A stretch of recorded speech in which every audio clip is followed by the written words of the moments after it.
So Survivor Series 2013 comes up this Sunday, November 24th from the TD Garden in Boston, Massachusetts. Cena's hometown area, so to speak. Oh boy. But heading into this show, my excitement level is kind of in the middle. I'm not totally depressed about the fact that I don't care about the pay-per-view on Sunday, but I'm maybe not as excited as I could be. There are a couple of things that do have me excited about this Sunday show that have me at least somewhat hopeful that the show will deliver. I like the fact that there are multiple tag matches on this show. You've got a traditional 5-on-5 tag match. You've got Punk and Bryan versus two members of the Wyatt family. You've got the 7-on-7 Divas tag. So out of the 6 matches, half of the matches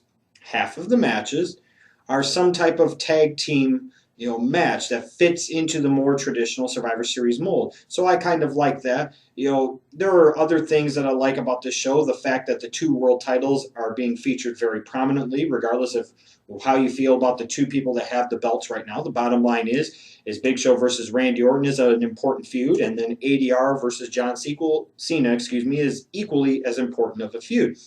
On the flip side, one of the negatives I look at for this show is, for example, them hot-shotting Big E Langston winning the IC title on Raw and not being able to wait just 6 days and giving him a signature victory at a Big 4 pay-per-view and giving him a pay-per-view moment by having him beat Axel at Survivor Series when it should have happened, not the rematch.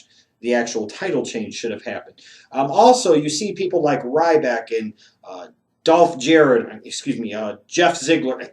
Dolph Ziggler and people like 3MB and Santino, Los Matadores, and Damian Sandow, and Tyson Kidd, and R-Truth, all not being booked on this show, but on the pre-show, you've got Kofi Kingston versus The Miz. To me, personally, I would rather see more of these guys get involved in the pay-per-view, even if it is on the pre-show. Have a big Survivor Series type tag match. Do like a 6-on-6. I wrote down something like Kofi captaining a team with having Ziggler, Santino, Los Matadores, and R-Truth, and then Miz captains a team with Sandow and Ryback and maybe 3MB. So that way you're getting more guys involved in the pay-per-view. It's just something that kind of stands out to me as a negative. You could have had more guys, in particular guys like Ryback and Sandow, that can just consistently, get television time. Even guys like Kofi and Miz and Ziggler get television time. Kofi and Miz are relegated to the pre-show, which it seems like Miz is called Captain Pre-Show now, and a lot of these other people are just being left out in the cold for Survivor Series. I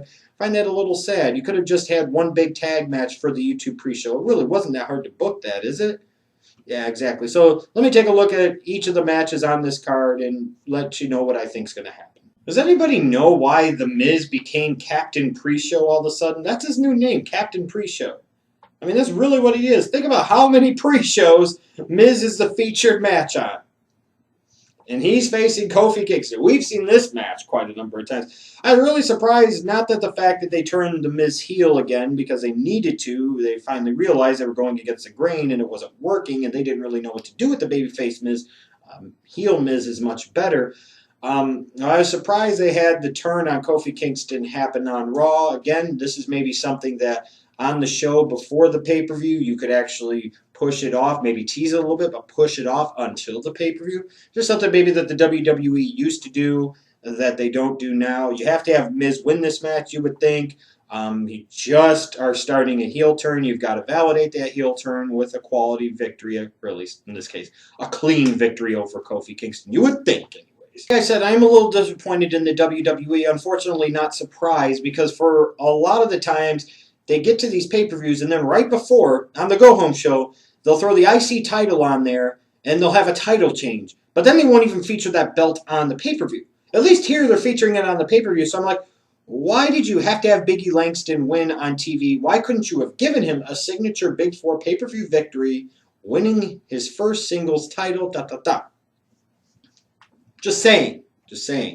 I'm not exactly eagerly anticipating this match, and they took kind of the steam out of this match a little bit because, again, I've already seen Big E Langston win the IC title. Now I know going into this pay-per-view Sunday that he's going to beat Curtis Axel clean. And instead of it being a great moment like, Big E Langston won his belt, it's just going to be, he beat the guy he already beat clean on Monday.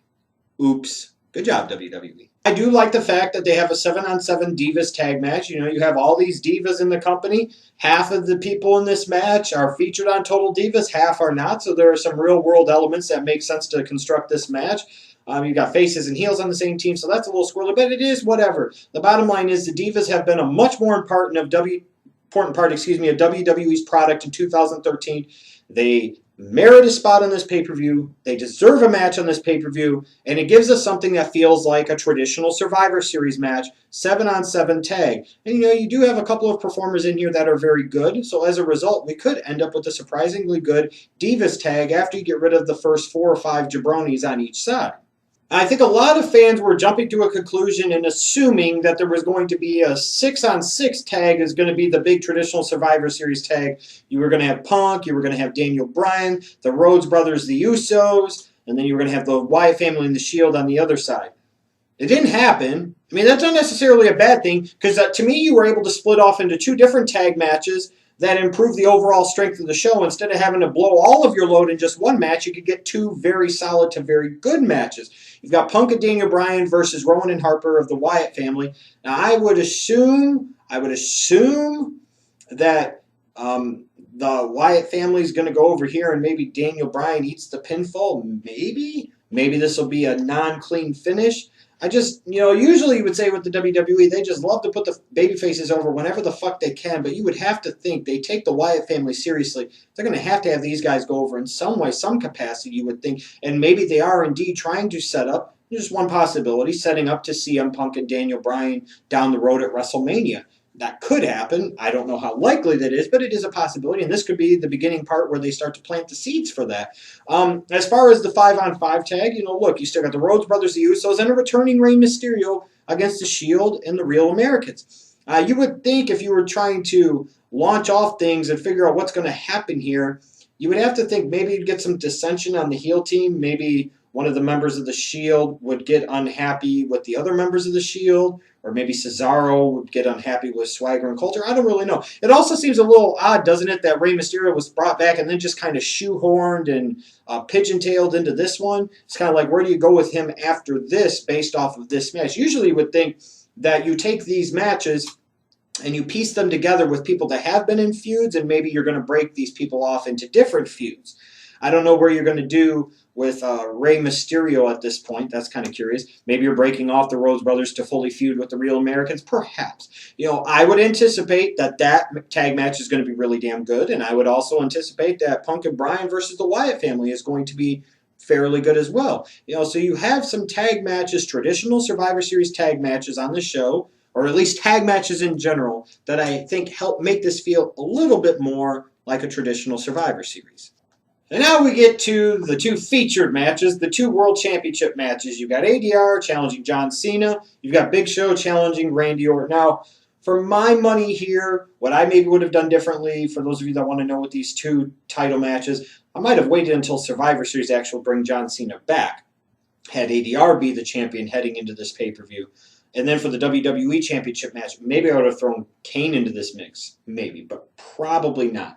More likely than not, I would have perhaps even kept Daniel Bryan in this and have Big Show be in there where he's torn between Daniel Bryan, torn between, the stuff in terms of being in the poorhouse, so to speak, so doing the McMahon's bidding. He's supposed to do the right thing, all of this. But, hey, the bottom line is you've got ADR versus John Cena. You've got Big Show versus Randy Orton. Cena and Orton are your 2 world champions. All order has been restored to the WWE and professional wrestling and sports entertainment as a whole. The Breakfast Club reigns supreme once again. And I would expect that to take place again here on Sunday. Now, in terms of which of these 2 matches is going to main event, you would have to assume that John Cena from West Newbury, Massachusetts is going to main event Survivor Series. I would have to think. And I would expect him to win strong and win dominant, as only Cena can. You think, Timmy. As far as Big Show, Randy Orton, you would have to assume, I would think, that this is not going to be a clean finish. It could very well be. Maybe this is where a Kane would get involved and cost the Big Show the belt. Or maybe it's just not a clean finish, especially if the match isn't going to main event the show. You could get away with Big Show getting DQ'd or Randy Orton getting DQ'd or counted out. To me, as far as I'm concerned at this point, this is all fodder and all filler until Mark Henry comes back and he righteously takes what is coming to him, and that is the WWE Championship, and then Sheamus wins the Royal Rumble, and then it's Sheamus versus Mark Henry for the WWE Championship at WrestleMania 30. That's how it should be. If you don't like it, eat shit! As you know, that'd be as much money as any other match on frickin' WrestleMania 30, period. And you know it. And you know it, damn it.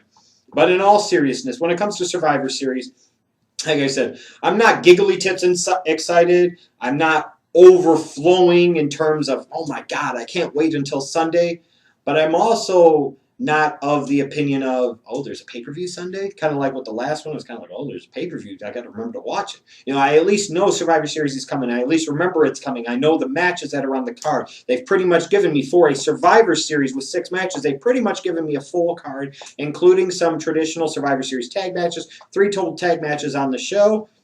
I can't complain too bad at this point. Hopefully we get a good show on Sunday. Hopefully. I'm hopeful, but we'll see. We'll see.